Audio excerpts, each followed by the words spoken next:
So, one honorable mention that I wanted to talk about in folks with lower back pain is going to be blood flow restriction training. In blood flow restriction training, we're only using 20% of our 1 rep max, and we're usually doing a set rep scheme that's similar to 30 reps on your first set, followed by 30 seconds rest, and then 15 reps, 30 seconds rest, 15 reps, 30 seconds rest, and then 15 reps. So 30, 15, 15, 15 with 30 seconds rest in between, right? So if you've never tried blood flow restriction training, you're taking blood pressure cuffs, they go around your thighs.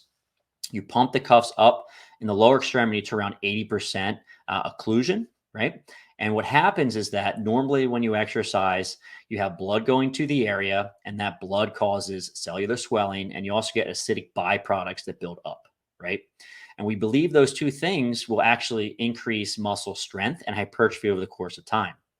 When we use blood flow cuffs, we get a lot more cellular swelling and we get more acidic byproducts building up faster just because we're not allowing blood to leave the area as fast as it normally would. Okay. And what happens is the muscle fatigues way faster than it normally would. And that's what's driving some of these adaptations, right?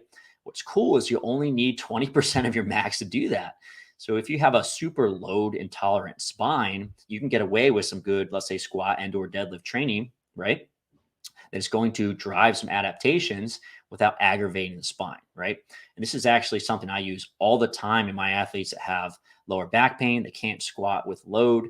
It's really a nice adjunct to training to try if nothing else is working. So here's what I want you to do next, guys. If you enjoyed this video so far, I have an entire course. It's free. It's called the Fitness Pain Free Mini Course. And we go over 3 lessons going to help you take a lot of this information that we went over so far and put it into practice. The first lecture is called Why We Need a Better System. So first and foremost, the way we treat fitness individuals, all right, athletic people in the gym from a physical therapy perspective is pretty much broke, okay? So we need a better system to serve the folks that are in the gym that get hurt, they want to get back to training, all right?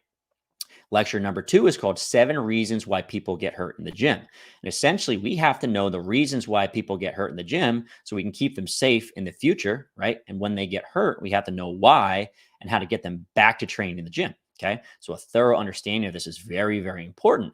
I actually have a really cool infographic that goes along with this lecture that you get for free as well. And lastly, we go over a case study of how to get someone out of pain and back to training. So these principles are all phenomenal, but we don't actually put it together and you don't understand how to create a program to get people back in the gym and keep them safe for the long term, then we lose, right? So I'll put a link in the show notes for this. It's a Fitness Pain Free Mini Course. Definitely check this out.